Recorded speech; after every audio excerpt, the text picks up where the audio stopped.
Manek Urai by-election was held just after the new Prime Minister took office. And it was also just after there were talks of dissension and even the split within PAS as to whether they should continue unity talks with UMNO. Only on Malay unity and of course to form a unity government and unity government. I would say that it was, well, a minor miracle that Pakatan Rakyat won the seat.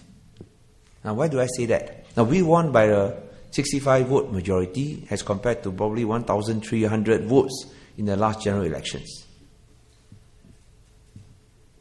Now, looking at the factors in favor of Barisan Nasional, I think the question that was missed by most news commentators was this: how come Barisan Nasional or UMNO could not win the seat?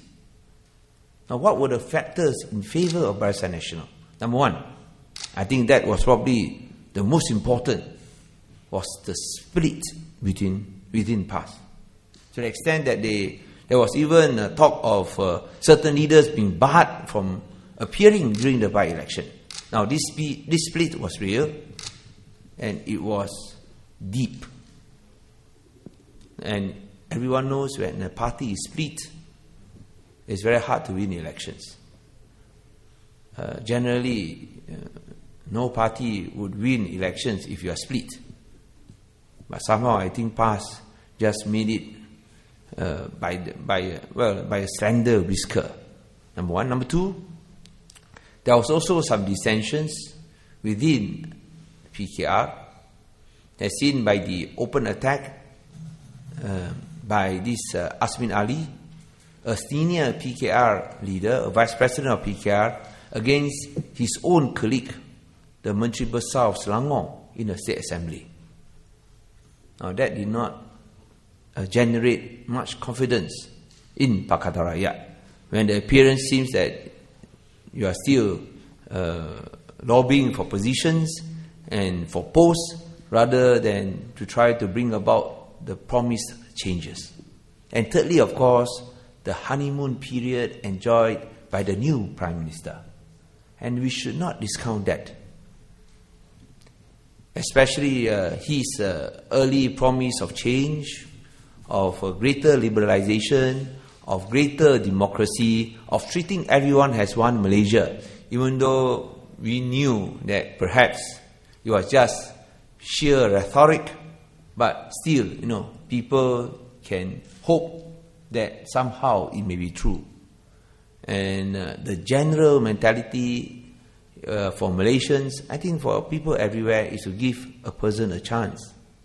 So, taking into account all these factors, I think the question that I would ask is, why Barisan Nasional didn't win the Manek Urai by-election? I think the reason they did not win was the fact that most of the voters still have grave doubts about his commitment and his sincerity.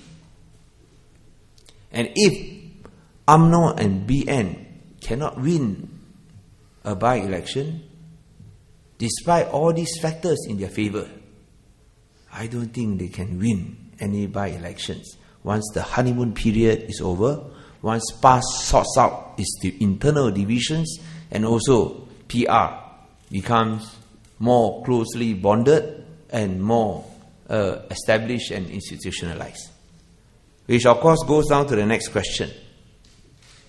How strong is Pakatan Rakyat? Now, some of the splits, I would not deny the internal splits within PAS, or perhaps even between parties, within and between parties.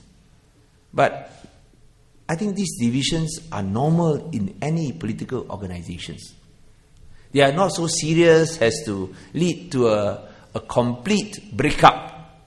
No, nothing can be further from the truth.